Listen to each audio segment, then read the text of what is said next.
Dogman encounter during camping trip. Hello, my name is Shaggy Satter, but you can call me Shaggy for short. I'm going to recant a story of mine that I tell rarely. My own family don't even know about this. And while that might sound weird to you, trust me, it makes more sense to tell internet strangers than the people I'm forced to be around. Mr. X Dreams, an amazing narrator, once read this story for his channel, and I'm happy with the discussion it got. But I believe it's time to rewrite the story to clear up confusions. So without further explanation, let me get into my story. This happened when I was much younger. I'd have to ask my parents when the camping trip happened to tell you how many years ago it was. But I can assure you it was at least a decade. Now I'm going to use some questionable words for describing the location. Words like wooded and wilderness reserve, because I don't know the best words for this thing. Around a decade ago, a friend from church asked me to join his family on a camping trip to a wilderness reserve called Oasis State Park. Of course, since this was my best friend and his family had always been nice, I said yes. Up until that point, I had only camped rarely, so the prospect of camping with a friend and his family seemed absolutely amazing. So we began preparing for a weekend when I wasn't busy. I got my own tent, my own sleeping bag, and my own supplies. Once all that was gathered, the father of the friend came and picked me up, and my parents waved me off. There are quite a few things I remember from that trip. The amazingly hostile yet beautiful New Mexico countryside, the plateaus, and the campsite. The New Mexican wilderness isn't something a lot of people fantasize about camping in, at least not so far as I know. But Oasis State Park is different. The camping plots are all nice, even if the best are always taken. There's a pretty lake, lots of wildlife, and I hate to admit, more trees than I've ever seen in town. Yeah, I know nobody thinks of multitudes of trees when they think of New Mexico, and for good reason. They aren't the most common occurrence in the plains unless planted by people. Regardless, Oasis has enough for me to just use the term woods for the sake of brevity. So anyways, we found ourselves a plot and began setting up our tents. By afternoon, the tents were set and me and my friend ditched his oh-so-boring younger sister in favor of exploring the park. The memories are fantastic. We found a snake by the lake and watched it drink from the water before slithering off quickly. We explored a place I remember was very sandy. We watched a roadrunner doing its thing. We played all day after lunch and saw so many amazing things that by the end of the day, I never would have thought anything could go wrong. We finished the day like you always do, by collecting sticks and starting a fire to eat s'mores and tell ghost stories. None of the stories were scary, probably because me and my friend were kids and his sister was an even younger child. That and his father was lead singer at our church, and making children cry was bad for reputation. So by ghost stories, I mean little jokes of stories designed to make us giggle more than cry. Yeah, it was lame, but what do you expect? Anyways, shortly after the stories were said and s'mores were eaten, we retired, me to my tent and my friend, his father, and his sister to their tent. Now for this setup, I'll explain positioning. This is all going to be important. My tent was at one edge of the plot and my friend's tent was at the exact opposite. This was for privacy reasons. Now at my end of the plot was a mini trail that led through thick brush to the lake. Also about 3 feet from my tent was a little tree. What kind of tree it was, but it was still young and small. The trail to the lake was to the left of my tent entrance. The lake was behind it, and a thin tree line sat across a trail in front of my tent. That trail in front of my tent led to the bathrooms. So I went to bed without a single bit of fear. And before I did, I went ahead and urinated on the tree outside my tent because of laziness. Screw the 2-minute walk to the bathrooms when nature's toilet was outside my tent. So I finished closing up my tent for the night and climbed into my sleeping bag to go to bed. I don't know how long I slept, but when I woke I had to use the bathroom. And it wasn't the kind of pottying I could do on a tree, or at least not reasonably. So I, not being a moron who'd wander through the dark, grabbed my little lantern. I flipped on my LED lantern and I unzipped the inner flap of my tent before the outer, as if that little nylon net could protect me from what I was about to see. Now I should mention that outside of cities in New Mexico, it's quite common to hear coyote howls. It's a nightly occurrence when camping. Heck, even up in a little village like Logan, you can hear the howls from your bedroom. It isn't so unnerving when you're in a house. But when you got some flimsy nylon walls to protect you and that's it, well, it isn't the most comforting sound. As I unzipped my tent flap, I did hear a few howls. But they were distant and not worrying. What stunned me into stillness was a very loud howl from the direction of the lake. About a yard from my tent at most. This howl was different though. It had the feel of a coyote howl, but it was deeper, and it lasted longer. I simply sat there petrified at what I heard. I wouldn't be able to guess at how long I sat there breathing hard with my fingers still grasping the zipper. But however long it may have been was just long enough for the thing that made that howl to come up the trail next to my tent. Suddenly I heard the crunching of claws on dirt, and after that, claws on the rocks that made our camping plots. Then I saw the largest shadow made by a living creature that little kid me had ever seen. It lumbered heavily in the direction of the sparse tree line where I assumed the other howling had come from. But before it got past the tree, I urinated on its stop. I realized only then that I was both lit like a candle and had not been trying to silence my heaving breathing. By then it was too late, as that hulking thing lumbered over closer to the tree and into the light of my lantern. As dim as the little LED light was at that distance, it was just barely enough to make out details. I'd like to note a few very important details that stuck out to me as odd. It had roughly the fur coloring of a coyote, but that classic Dogman head shape with the tiny pointed ears too small to make sense. It also made strange noises as it lowered to all fours in front of my tent. Popping sounds like joints rubbing together, as I can only assume its knees busted out of their standing joints and fell into different joints to support all fours. It briefly ignored the very obviously frightened kid me in my tent as it sniffed the tree I had urinated on. The breaths were similar to a dog's, but longer and far deeper, almost like a horse's. Then that thing turned to me and stared straight into my eyes. Its eyes didn't glow. They didn't peer into my soul, but they were unbelievably unnatural. Above all the things I saw in those eyes, I saw a predator. Have you ever been in a position where you made eye contact with a beast you know is stronger than you? Something you know could just slaughter you, and you know it knows you know. Just looking for seemingly so damn long that I thought for sure I'd just be a bloody stain by the time anyone reached my tent. Screaming would do nothing. I doubted a gun would even hurt this thing. But despite every feeling in my gut, despite the dread of knowing it was predator and I was prey, I didn't die. Instead it turned, slowly, ever so slowly, and just fucking sprinted off into the woods. Just fucking gone into the night faster than it came. I have one personal friend who knows, and he jokes that made it was my piss on that tree. Like I marked my territory or something dumb like that. Or maybe it just wasn't hungry. Or most improbable, it had just enough morals to not kill a kid. I'll never really know. Needless to say, I didn't go to the bathroom.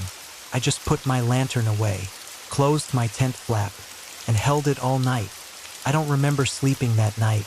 I might have, I might not, but if I did, it was dreamless.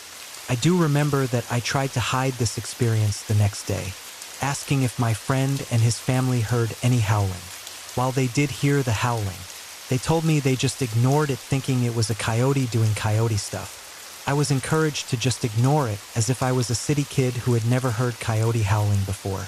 That next day, I stayed as close to my friend as possible while exploring and had nearly forgotten the encounter by lunch. Somehow the safety I had been feeling during the day put the beast out of my mind, until we found tracks in that super sandy place. Coyote tracks. I think seeing those tracks confirmed to me that it wasn't just some dream. And because of that, I showed enough fear that night to convince my friend's family to let me sleep in their tent. Even in the comfort of a warmer tent, more people means more warmth, and in the presence of an adult, the father, and two other people, friend and his sister, couldn't sleep that night. I'd nearly drift into sleep, and then I'd hear a coyote howl. The next day, I pretended to be sick and got my mother to drive up and take me home a day or two early. Worst camping trip of my life. It ruined not only my whole summer, but also ruined camping. I haven't been camping without a tent buddy since, and I don't plan to. Even then, I'm never comfortable, always listening for strange noises and acting paranoid. This really fucked me up, I guess. Being forced to see that a human top of the food chain is utterly powerless in front of such a beast. Seriously, I don't think I can press hard enough to make everyone realize how powerless I felt. Even today, when I think about this, I remember two things first. Those eyes, and that feeling. Just writing this sent multiple shivers up my spine. That said, you might be asking why I'm talking about this again if it terrifies me so much. Simple. I both want answers, and I want to add to the conversation. I feel the need to add this encounter so that others can experience it. Maybe contact me with questions or answers. So let me say now that if you have any idea what happened that night, please respond or DM. If you have any questions, go ahead and do the same. My life was saved by a Dogman hunter. I was heading back into town with my buddy Joe, after spending the weekend out on a frozen lake, ice fishing and drinking beer. The fish were really biting, too. Joe's SUV was stuffed to the gills with walleye and smallmouth bass. The northerly town of Kapuskasing was buried under a mountain of snow, the worst snowfall since the winter of '97. I've lived my entire life in northern Ontario, so I've seen my fair share of snow, but nothing like this. But you learn to expect the unexpected in northern Ontario. We were heading over a steep incline, enjoying a generous backdrop of pine trees painted in freshly fallen snow, when tragedy struck. We watched as two police helicopters landed on the small slice of highway, causing the trickles of traffic to grind to a halt. Not a good sign. This highway was the only road home. We later learned that a newlywed couple had collided with a transport truck, killing both the husband and wife. We were forced to turn around and head back over the hill, where we found ourselves driving through a modest-sized hamlet consisting of one stop sign, a gas station / motel / restaurant, plus a smattering of wartime houses. Except, all you could see was the pointed rooftops. The houses were completely submerged in snow. It was an incredible sight, something you only see this far up north. And even then, this was rare. Joe didn't want to stick around, waiting a good 12 hours for the road to clear. He had a wife and kids to get home to, so we pulled over, wondering what our next move should be. Joe had that look in his eye, the look he gets when he's about to do something dangerous or stupid, or both. I know this look well. Hand tight, he said, and hold on. We turned onto a crude version of a road, the kind designated for snowmobiles, with stop signs standing a mere 3 feet tall. The road was extremely narrow. Snowbanks as high as trees were towering over us like large, looming walls of white. If anything were to approach, we'd have nowhere to go. There wasn't enough room to turn around. I was becoming increasingly uneasy. This is how people get hurt. Or worse. Are you sure this is safe? I asked, hating the sound of my voice. Joe ignored me, or simply didn't hear me. He was busy white-knuckling the minivan through the snow-tunneled trail, the glare of the setting sun blinding us the entire time. We drove for 15 minutes, knifing our way along the icy road, which was bumpier than a wooden roller coaster. It was obvious that we shouldn't be here. The impending darkness didn't improve my mood one bit, either. I had a bad feeling about this. Joe stopped the van. "What's up?" I asked, not trusting the look on his face. Joe didn't answer. I could see his mind at work, assessing the direness of our situation. "I've got to turn this thing around somehow," he finally said. I couldn't see how this was possible, as we were sandwiched between two colossal snowbanks. Something flickered inside Joe's dark eyes. "What's that up ahead?" he asked, flashing on the high beams. "I think it's a road." It was. We edged a bit further, stopping at this makeshift road. There were no signs or road markings to be seen. Nothing. In fact, this road looked worse than the one we were on. "Let's see where it goes," Joe said, cranking the wheel. As the minivan lumbered down the unmarked road, an ominous feeling swept over me. It was impossible to ignore. We were in trouble. There was no denying it. We were completely off the grid. Not even Google Maps could save us. There was only one way to go, straight. The road was leading us into the dark of the forest. And when you're this far north, that's never a good idea, especially at night. That's when the wolves come out. It was looking to be a moonless night, which didn't help us one bit. Joe's hands were quivering as he clenched the wheel, keeping us from skidding into the towering snowbank. He kept assuring me we'd be all right, but I've heard that one before. Joe slammed on the brakes. "You see that?" He pointed. "Over there." I squinted my eyes. "Look," he said. "Fire." Deep into the forest, I spotted a small, flickering flame, dancing blue and orange and yellow and wild. Probably a campfire. Just then, a strange and disturbing sound crackled through the night like a howling wolf. "You hear that?" he asked. The animal cried out again. It was the loneliest yowl I'd ever heard. There it goes again. It sounded like a wolf, except it didn't sound like any wolf I'd heard before. And I've heard plenty. Whatever it was dangerously close. "Wolf," I said nervously, but not believing it. As soon as those words left my mouth, a pair of glowing red eyes appeared out of nowhere. Joe stopped the car and killed the lights. "Be still," he said. I did just that. I sat motionless beside him in the car, but my hands were shaking. Those laser-red eyes were approaching at an impossible speed. "Reach back and grab the gun," Joe whispered. I tried, but it was out of reach. They were on his side, closer to the back. Those glowing eyes flashed on and off, and for a moment everything was still. Then from out of nowhere the beast lunged onto the hood of the van. H! We screamed in unison. The thing was huge, unlike any animal I'd ever seen. It looked like an overgrown German shepherd, except it was standing on its hind legs. Like a human, it was snarling at us, making ungodly noises, thrashing about. The creature was long and gangly, frothing at the mouth, clearly rabid. "Dogman," Joe said, clearly astonished. "I don't believe it." Joe gunned it, looking to run the thing over and speed away, but the wheels were caught on ice. Without warning, the beast leapt off the hood and started scratching at my door, its claws like daggers, tearing the door from its hinges. It smashed through the windshield, shattering it into a million pieces, with its dog-like face twisted in rage. The thing took a swipe at me, its long, toothy claws just inches from ripping my eyeballs from their sockets. The SUV shook, spilling the cooler of dead fish. The smell was atrocious. The Dogman disagreed. Before it could rip apart my throat with its curvy claws, the creature turned from me and trampled to the back of the van, where it devouring the fish in seconds flat. Its muzzle turned blood red. Watching it lick the fish guts from its paws was sickening. This isn't how I wanted to die. The Dogman's razor-sharp teeth were on full display. The insidious brute seemed hell-bent on killing us both. We were, in fact, the main course. It took a tentative step toward us, licking its filthy face.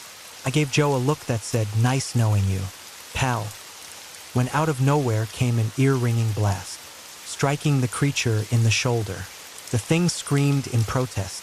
Then came another shot, hitting the beast square in the chest. Blood and gore spilled like wine across the interior of the SUV. "Someone's shooting at it," Joe proclaimed. 3 more shots rang out. The creature snarled, wiped the fleshy cartilage from its bloodied face, then attacked. Bang! The shot went wide, but it was enough to send the beast scurrying back into the woods.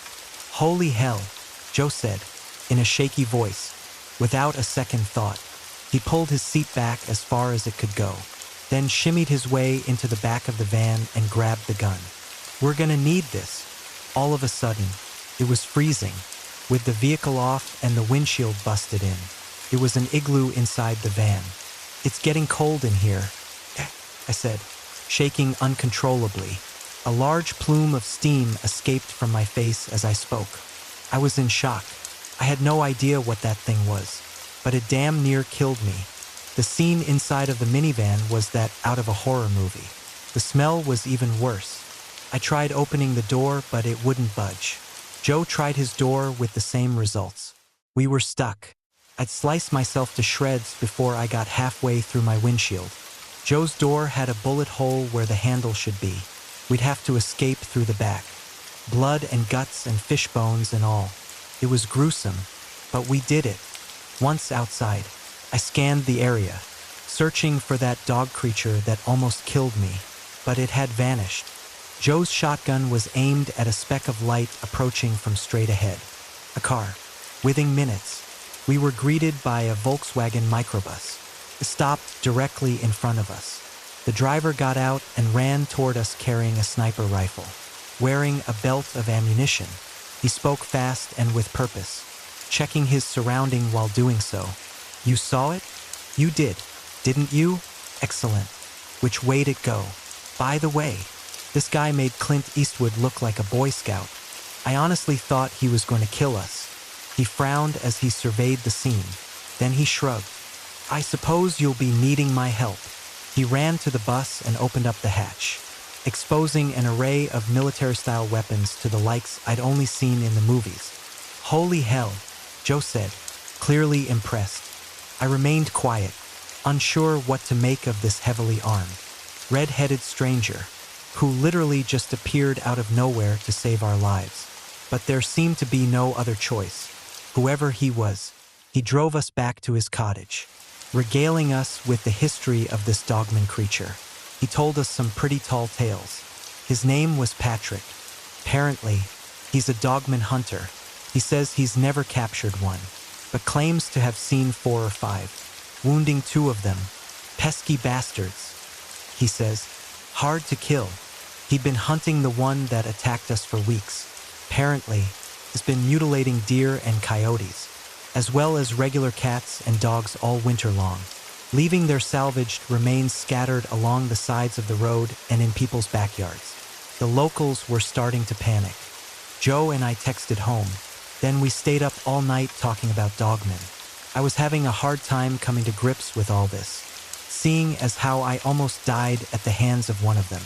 Joe, on the other hand, was enthralled. The next day, we drove back to the SUV to inspect the damage. When we arrived, the van was completely dismantled and destroyed. It lay in ruins. Everything inside it had been ravaged and plundered. "This isn't right," Patrick said. "There must be an explanation." We scanned the surrounding area for over an hour and came up empty-handed. A fresh blanket of snow had fallen overnight, making track finding next to impossible. The disappointment on Patrick's face was palpable. Reluctantly, we hopped into his microbus and he drove us home with our tails between our legs, where we arrived a day late and short one SUV. We stayed in touch with Patrick going forward. Joe, coming from a long lineage of seasoned hunters, was intrigued by this Dogman creature. Naturally, I was skeptical. I'm fairly certain that beast meant to eat me. The last thing I wanted to do was volunteer to go searching for it. Yet, unbeknownst to me, this was the making of a team of hunters, Dogman hunters. Still, amidst all the excitement, a feeling of trepidation had stolen over me. There was lesson to be learned from all of this, a lesson lost on my gun-toting counterparts. Some roads are best untraveled, especially in northern Ontario, where anything can happen, and usually does.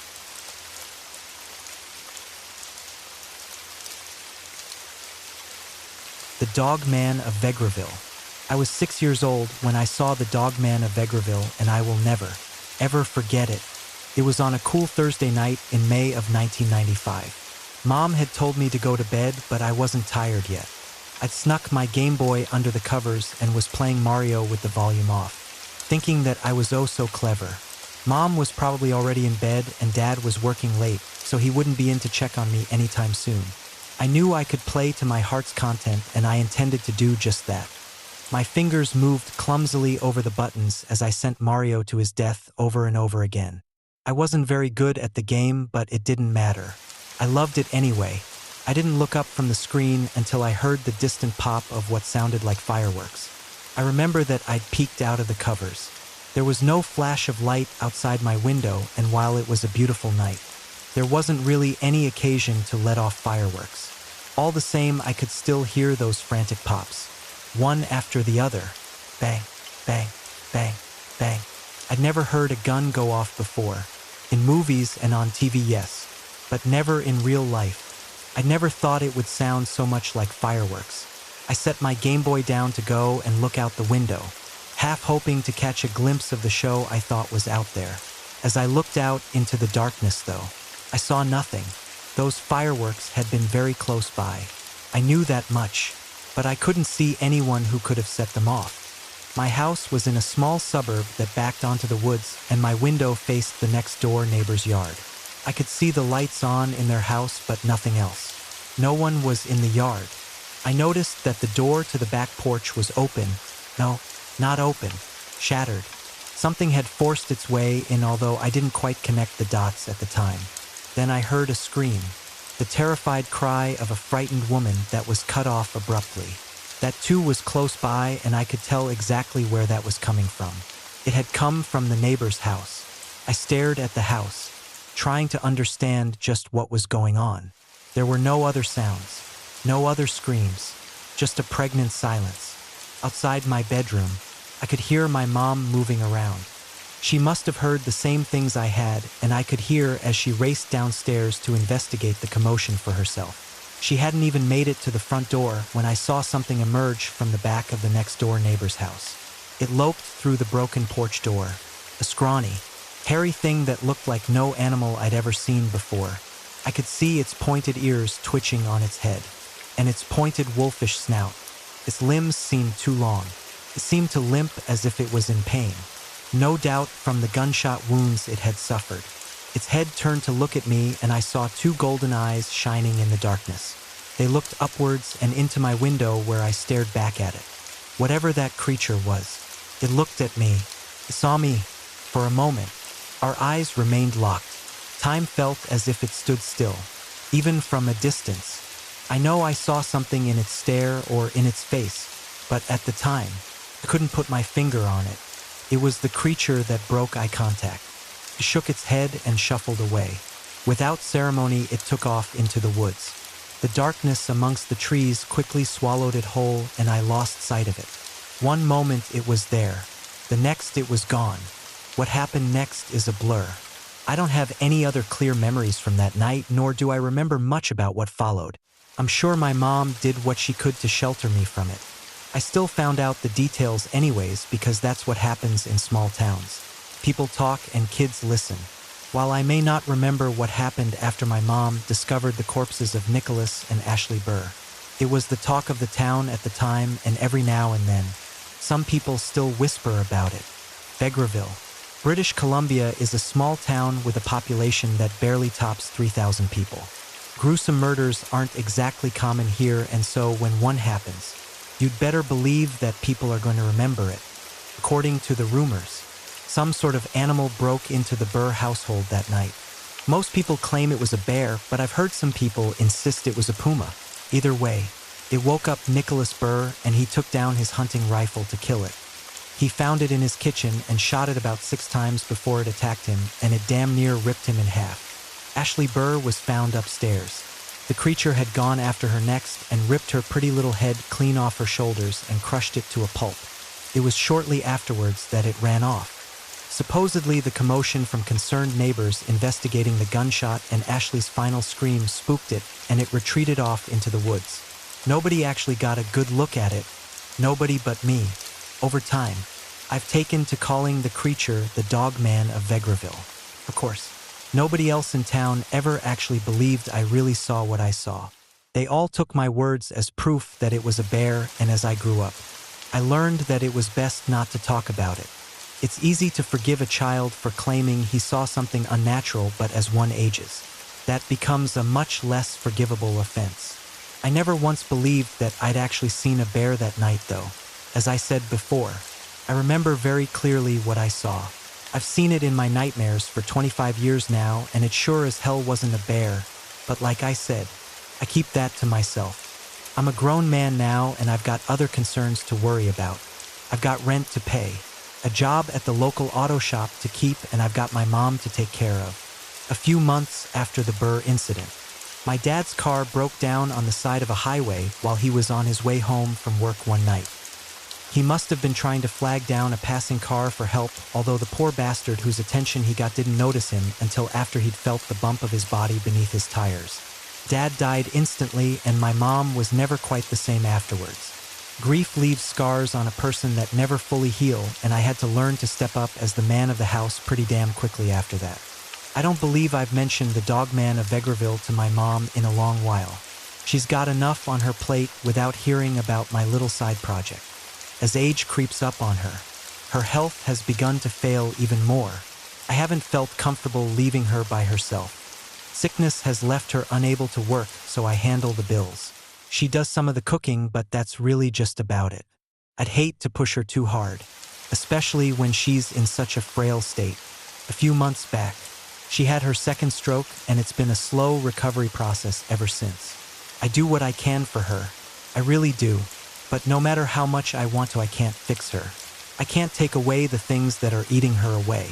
And bringing up my research into a local cryptid that I tied to what I know to have been a traumatic incident to her wouldn't do her any favors. It's best left off the table with her.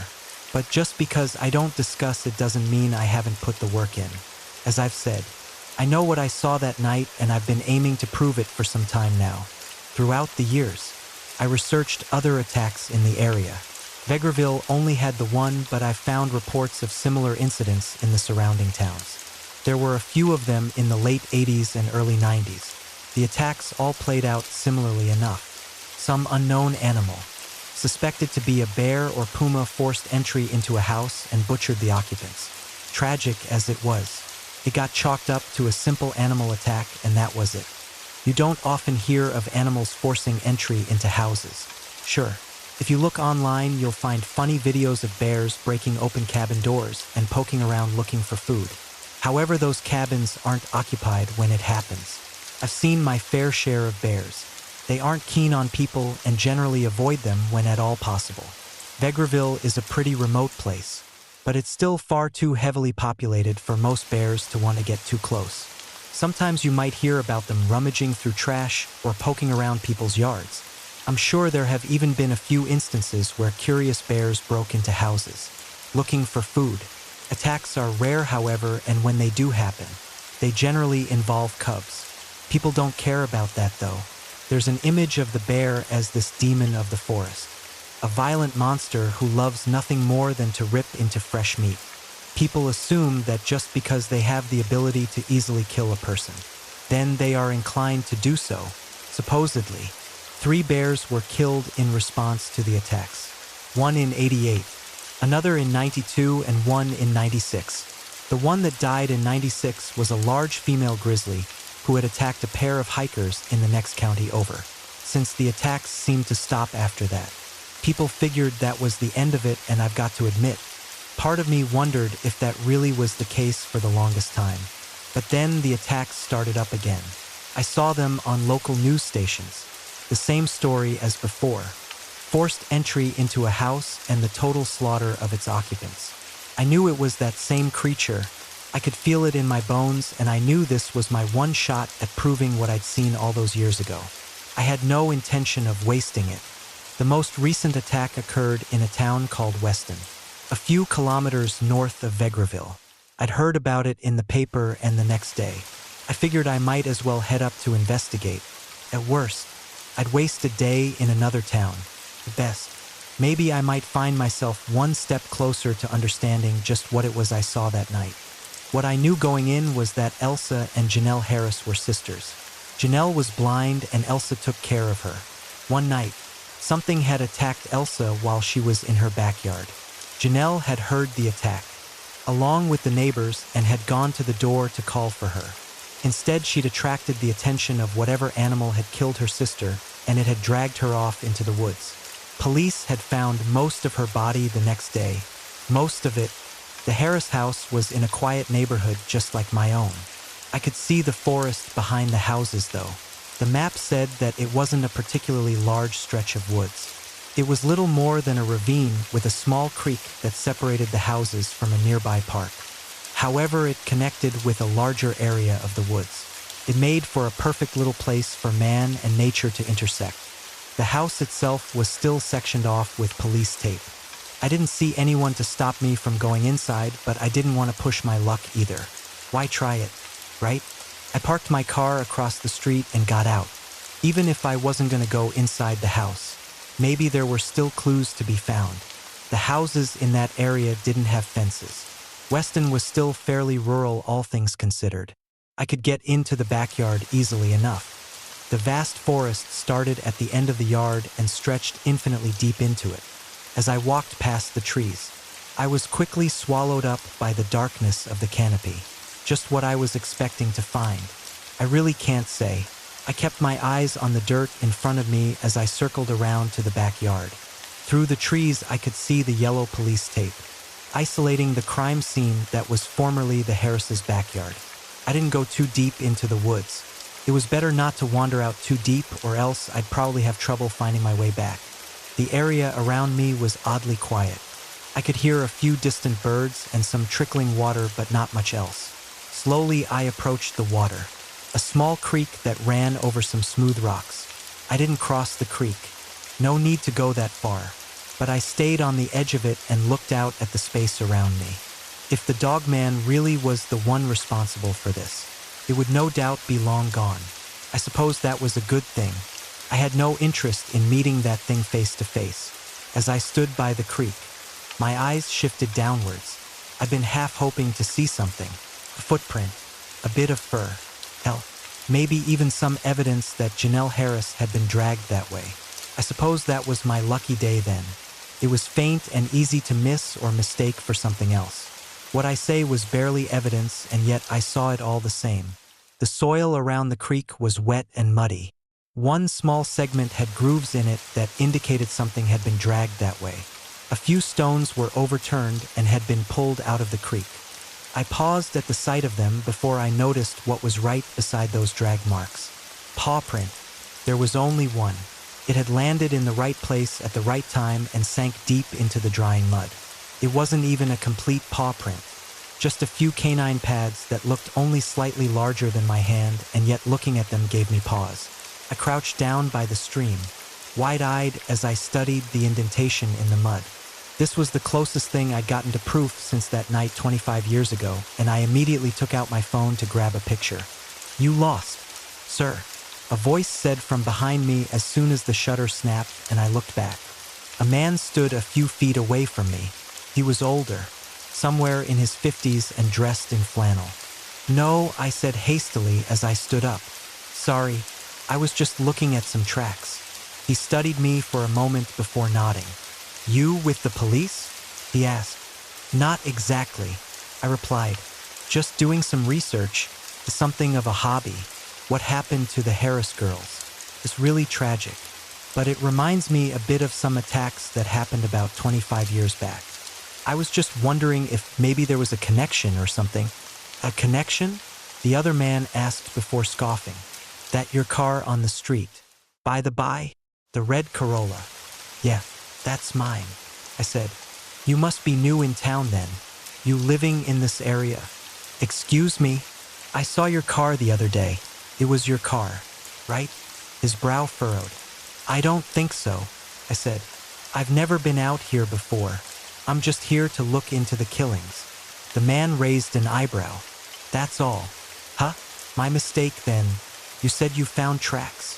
I nodded before stepping aside to show them to my new companion. He kept his distance from me as he drew nearer and looked down at the indents in the mud. He studied them for a moment before looking back at me. "Well, that's interesting. I don't suppose you heard what the police had to say on what happened here. Did you? Bear attack, right?" I asked. He nodded. "They did indeed. You mentioned other attacks in this area. 20, 30 years back. Didn't you? I remember those. I suppose this does fit the bill. You ever hear of a man named Tyler Fox?" The name wasn't familiar. "No, sir," I replied. "Well, I was barely even your age when those attacks happened last, so my memory isn't great. If I recall, folks chalked that up to a bear as well. Fox had some other ideas, though. I remember he was working with the police, taking pictures of prints. If I remember, those prints looked a lot like this. If you snapped any pictures, it might be smart to bring them to him. Chances are he might know something. I looked down at the paw prints once more before looking back at the man. Tyler Fox, you said? I felt something brimming in my chest. Hope or elation, perhaps. If there was evidence from the attacks 25 years ago, maybe it would tell me more about what had been out there back then. Maybe it would tell me more about what was out there now. Where would I find him exactly? I asked, and I barely hid the excitement in my voice as I did. The neighbor gave me an address about 15 minutes away and a phone number to call. Tyler Fox picked up on the second ring, and when I told him I'd found some footprints, he seemed pretty eager to meet. His chosen meeting place was a small diner out on the edge of town. A little greasy spoon, the likes of which you'd probably find just about anywhere, and either served the worst food in the world or the best. No in between. Fox was a man who was right on the edge of 60 with frazzled gray hair and serious eyes behind big studious glasses. He was waiting for me when I arrived, and I could see his impatience in the way he anxiously drummed his fingers. "Mr. Fox?" I asked timidly. His gaze locked onto me so fast I was sure he was about to attack. "Yes, that would be me," he said hastily. "You're the one who called about the paw prints, right? Out behind the Harris house." "Yes, sir. I found them just this morning." "Well, sit down. Sit. Let me buy you a drink. I assume you've got the pictures." "Right here, sir." I offered him my phone, and he snatched it out of my hand to study the pictures on the screen. He was silent for a few moments, and a waitress happened by to ask us for our drink orders. Fox had a beer. I opted for soda. A man I spoke to, one of the Harris sisters' neighbors, mentioned you'd looked into the attacks a few years back. I said once the waitress was out of earshot. "You had some ideas as to what might be causing them?" "I did," Fox said, his voice distant. He was barely listening to me. After a moment, he set my phone on the table and pushed it back towards me. "The cops back then were quick to chalk the attacks up to a bear. Could be that they were right, although I always thought the tracks looked off. Well, those tracks in the picture. I'm no expert, but I don't think those were bear tracks." "They could be," he said. "The two main theories I've heard floated around are either bears or wolves were responsible for the attacks. Bears have 5 digits on their paws, just like the tracks you showed me, and the size looks just about right. However, if that is a bear, I'll be very surprised." "Why is that?" I asked. "The palm of the tracks. They've got the right amount of digits, but the palm is too wide. Like a man's palm." He raised one hand and curled his fingers inwards a little bit to make a claw. "Only much bigger. You say you found this out behind the Harris house, right? You swear it?" Yeah. "I swear it," I said. Fox huffed. I didn't know if he believed me or not. "These look exactly like the tracks I found a few years back. Exactly. Off the top of my head, I'd say this was the same animal. As for what exactly that animal is, well, hell if I know. I take it you're looking into all this. If you were poking around the Harris house." I hesitated for a moment before nodding. "That's right." "Well, good luck to you. I dug through this shit all those years ago. I never figured out what was really behind those attacks. If you're digging into this, I can send you some of my old photographs and whatnot. I'm a little too old to be trudging about the woods these days, but it might be there's something in there that can help you." "Please," I said. "I could pick them up today if you're offering." "Eager, huh? If you insist. Can't say I have much better to do," Fox said with a shrug. He took a long sip of his beer. "I'll buy you lunch first, though. Hell, least I can do for the kid who's taking up the torch. Right? I'd appreciate that, Mr. Fox." "Yeah, you'd better." He chuckled humorlessly before taking another sip. "What do you suppose it is?" I asked. "I know you said you didn't know for sure, but I dunno. What do you think is out there?" "Like I said, hell if I know," he repeated. "If I had to guess, subspecies of something. Bear, wolf, I don't know. The woods out here are thick and deep. I've heard people talk of Sasquatch, monsters, demons, and all sorts of strange things. I've never fully bought into all of it. I always figured there was a rational explanation, and that's honestly the best I can come up with." He shrugged. "For all I know, it really is Bigfoot out there. Either way, It's killing those people, and clearly it's back. The waitress who'd brought us our drinks returned with a friendly smile and a charming greeting of, "Have you boys decided what you'd like to eat?" "Yeah, I'll go with the Salisbury steak," Fox said without even looking at the menu, and the waitress looked expectantly at me. I hadn't had a chance to go through the menu either, and with the way her eyes lit up with recognition, I didn't get a chance either. "Oh, it's you," she said, half surprised and half relieved. She said it as if we'd met before, although I was sure I'd never seen that woman before in my life. "You look a lot better today, don't you?" "Excuse me?" I asked. "Oh, don't you remember? You were pretty out of it. It was, a few days back? You were on the side of the road. We gave you a ride." I stared at her, unsure just what the hell she was saying, and yet her smile held a sincerity to it that was difficult to argue. "You don't remember?" she repeated. "Sorry, ma'am. I'm afraid you have the wrong person," I said quietly. Fox was looking at me expectantly. One eyebrow raised, and I saw a dejected look cross the waitress's face. She was probably wondering if she'd either really got it wrong, or if I was trying to save face and she'd embarrassed me. "Oh, well, maybe I do," she said quietly. "I'm sorry. That must have been my mistake. Sorry about that." "No worries," I assured her and forced an uncomfortable smile. "I guess I've just got one of those faces." "I guess you do," she repeated, trailing off slightly before taking a step back. She offered a sheepish smile and left without even taking my order. Another waitress conveniently came along to take it after I'd had a chance to look at the menu. Fox never asked me about what she'd said. I suppose he took it at face value and opted to stay out of it either way. I was grateful for that much. When I left Weston, I had an old box filled with old photographs of paw prints in mud. Fox had been generous in what he'd given me, and I couldn't get home to pore over it all fast enough. I'd stumbled upon the motherlode of Dogman evidence. Not enough to truly convince anyone. No, it would take a hell of a lot of proof to ever really be enough. But it was enough for me. I faked sick and took the next day off work just to pore over the photographs and files. Fox had just about everything, including detailed reports of every suspected encounter with whatever creature he thought was behind this. In a 100-kilometer radius of Vegreville, I counted about 12 different supposed attacks from 1990 to 1996, including the Burr family. There were photographs and even one or two plasters of footprints taken from the scene, but not much in regards to eyewitnesses.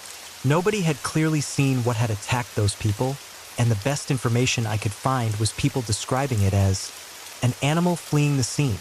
It was more information than I'd ever had access to, but nothing definitive. At least the pictures of the prints were enough for me to compare to the pictures I'd taken. Fox had been right when he'd said they'd been similar. However, looking at them side by side, I couldn't help but feel as if the one I'd found was smaller than the one Fox had photographed. I supposed it made some sense. After all, after so many years, it probably wasn't the exact same creature, right? This one could be a juvenile, maybe even the offspring of whatever had begun the attacks, which posed a question.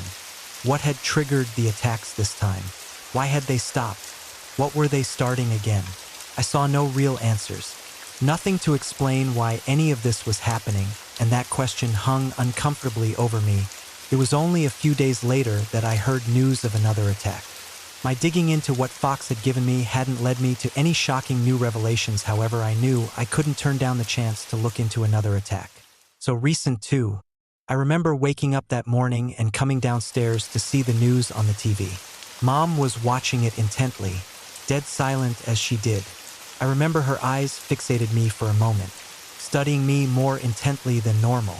I offered her a comforting smile as I went over to join her. "Did you eat yet?" I asked. "I can make some breakfast if you haven't." No, I'm fine," she rasped and looked back at the TV. She didn't comment on what she was watching, but she didn't need to. I could see the recognition in her eyes as the anchor recounted the same story I'd heard before. Something had entered the house of someone in Vegreville. It had left no survivors. Once I was sure that Mom would be okay on her own for a few hours, I headed out to the neighborhood where the attack had happened. I kept my distance, of course, and parked my car just down the street. I could see flashing police sirens and yellow tape blocking the area off. No way I was going to get close to it, and I wasn't quite interested in trying my luck. I could see a few neighbors speaking to the officers and dared to let myself creep closer. Maybe if I couldn't go in, I could at least ask a few questions. One of the cops looked up at me as I drew nearer.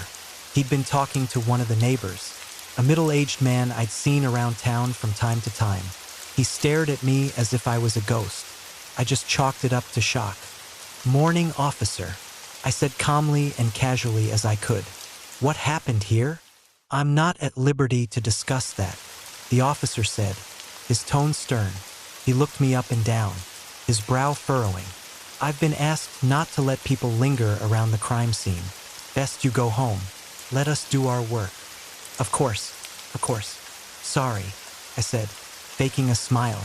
I could see the neighbor he'd been talking to still staring at me, brow furrowed in what looked to be anger. The man looked at the officer, then back to me. Our eyes met for a moment before he spoke. I saw you last night." The officer paused and looked over at the man. He drew closer to me. "I remember the car. I remember you. You're the one I saw heading into their backyard." "Excuse me?" I asked. "Going into these people's backyard? Was this guy crazy?" No, it was you," the man insisted. He looked at the officer now. "That's the guy I was talking about. That's the guy I saw going into the backyard." He'd started raising his voice, and the commotion had drawn another officer. I took a step back, and as the man kept shouting, time seemed to become a blur. "Okay, sir, were you present here last night?" I remember the officer asking. "No," I said. "No, I don't usually go down the street. I was home all last night. You could ask my mom." "I saw you, asshole. Don't you dare fucking lie," the neighbor spat. "I saw your shit-ass car on the street, and I saw you going into their backyard. I saw it, and I've got it on my porch camera." "It wasn't me," I cried. "I wasn't here last night. I can prove it." "Asshole." The man was in my face then, eyes locked to mine and screaming. I remember the officer stepping between us. Although his posture suggested he was trying to protect the man screaming at me rather than the other way around. In my peripheral vision, I saw two other officers watching me. They seemed too close for comfort. "Sir, would you mind coming down to the station?" he asked. His voice indicated that I didn't have much of a choice. "We just want to ask you a few questions." My mouth suddenly felt dry. I could feel my pulse racing, but I still forced myself to say yes. I'd been at home all night. There was no way it was me that man had seen last night. Was there?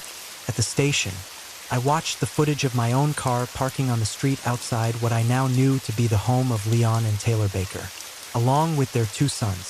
I could see myself clearly on that footage walking into their backyard. Not a man who looked like me. And I couldn't come up with a single reason why I'd been on that film to the stony-faced detective I'd been in the room with. All I could do was sputter incompetently as he sighed and placed me under arrest. As I was led to a holding cell, I felt like I was in a dream state, ready to wake up at any second. What was happening didn't feel like reality anymore. I felt like I was drifting through something strange and incomprehensible. As I laid down on the cot they'd provided me, listening to drunkards in the next tank over, my heart was still pounding. My blood was racing so loud I could feel it in my ears. I don't remember falling asleep. I'm not sure if I really did fall asleep. I woke up at home about an hour ago. I don't know how much time I've got. I've seen the news about the police station. Apparently, someone recently escaped one of the holding cells and left 8 officers dead in their wake. That someone wasn't named, and yet the way my mom looked at me when I came downstairs said enough. Her lips were sealed tight and silent tears streamed down her cheeks as I stood at the bottom of the stairs, staring at the TV. I looked over at her and watched as she continued to cry. "I'm sorry," was all she managed to say. "I thought you'd be different than your father. I thought that when he died, this would all be over. I know you didn't mean to do any of it. I know that he didn't either. It's just that work could be so stressful for him, and when the stress came, it came out. I stared quietly at her, watching her bury her head in her hands. My whole body was trembling. It? I asked her. The wolf in him, it's in you too. He never could control it. Oh God, I'm sorry. I didn't know how to tell you. I didn't think you'd believe it was you. I didn't know what to do. Her final words were cut off into empty sobs, and I quietly withdrew back up the stairs. I don't know if I fully understand what's been happening to me. I realize now that there are gaps in my memory. Things I did that I can't remember, things I don't think I want to remember. I can hear the police sirens getting closer. I know I don't have much time. I'll try and go peacefully, but I don't know if whatever is in me, whatever was in control during those hours I can't remember, will go without a fight. I think I'm going to die soon. I don't know. I don't know much anymore, but there is one thing I'm sure of. I think I found the Dogman of Vegreville, and I think that it's me. The Michigan Dogman. I've always been fascinated by urban legends and tales of supernatural creatures. I've heard of the Dogman since I was young when I first heard the legend played on the radio. A mysterious creature said to roam the forests of the Great Lakes region. And with my fascination came a sense of wanting to find the creature and to see for myself if it was really out there. Armed with a curious mind and a flashlight, I set out to explore the woods near my hometown.